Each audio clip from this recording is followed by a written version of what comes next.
Seu Zeferino, de 85 anos, guarda fotos, cartas e objetos, mas nada é tão precioso quanto este potinho.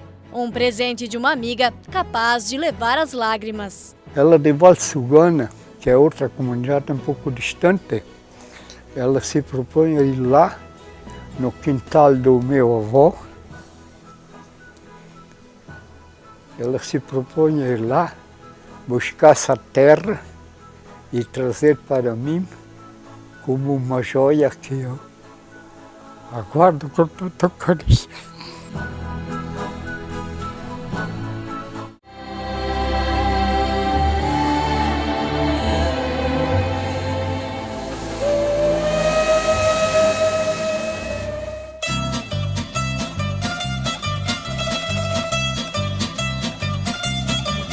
Os municípios de Laurentino e Rio do Oeste são vizinhos em território e irmãos quando se fala de cultura. Nas ruas e nas casas, grande parte das conversas é assim.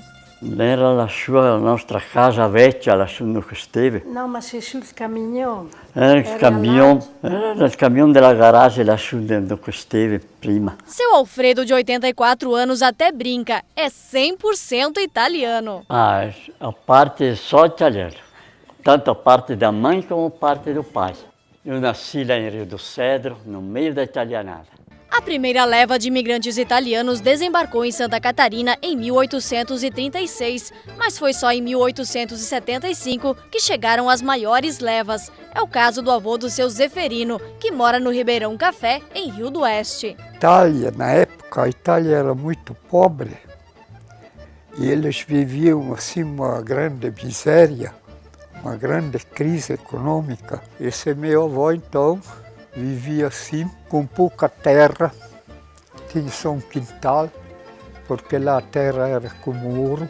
O povo, coitado, que ele estava subjugado, sem possessões grandes lá na Itália, trabalhava assim até meio escravo. A própria Madre Paulina, em Nova Trento, um dos motivos que ela veio embora, Amabile Vicentainer, por causa da doença do bicho da seda. Deu problema no bicho da seda, deu problemas de doenças, problemas sociais, problemas políticos. Então o que acontece?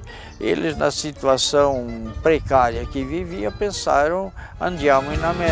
América, América, América, cosa sarà esta América?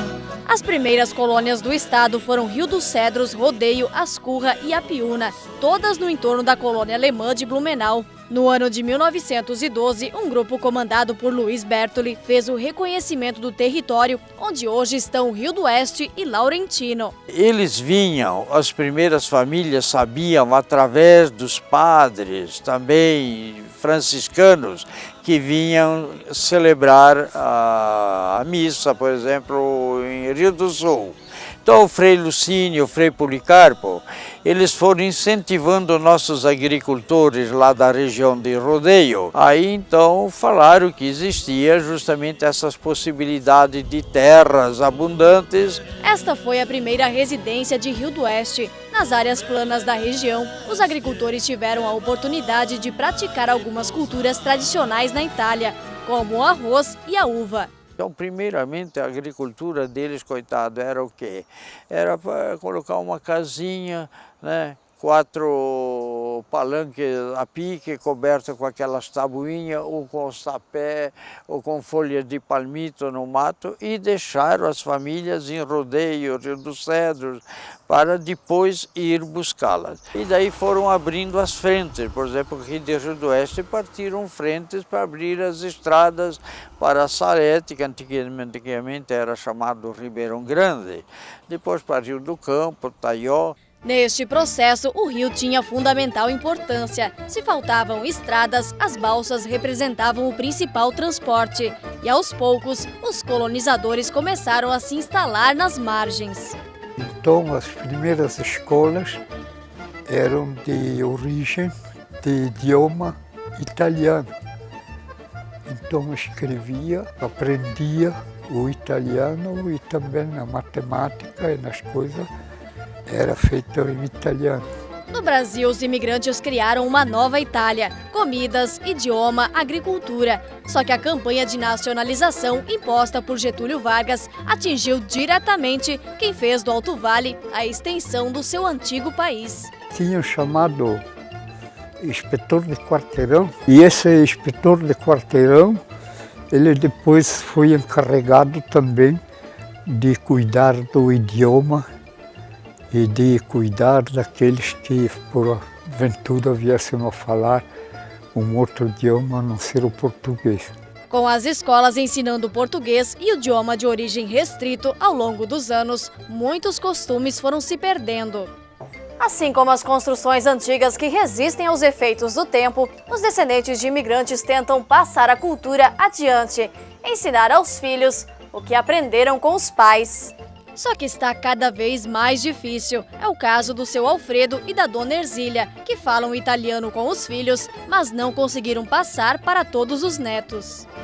Italiano, pouquinha coisa, mas pouquinha coisa. Na contramão estão as iniciativas públicas. Ciao ragazzi! Ciao maestro! Tutto bene? Tutto! Va bene così.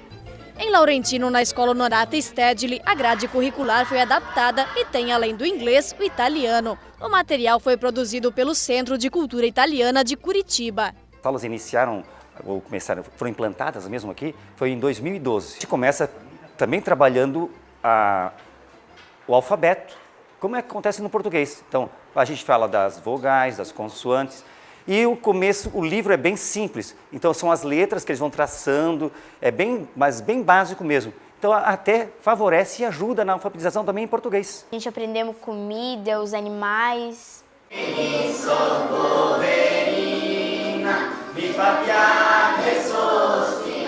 Aqui na sala de aula a gente trabalha dentro da gramática, dentro do oficial. Como resgate da história dos colonizadores.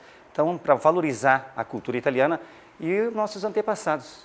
Em Laurentino, estas raízes são levadas tão a sério que em 2009 foi sancionada a lei que torna a cidade irmã de Lonalazé, na Itália.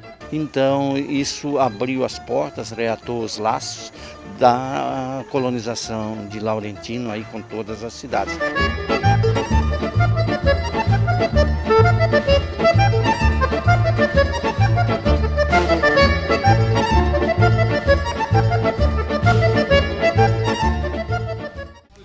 Atualmente vivem em Santa Catarina mais de 2 milhões de italianos e descendentes. Graças à ação de diversas pessoas, ainda é possível ver esta cultura através do dialeto italiano nas rodas de conversas, na culinária, nos jogos e nas danças.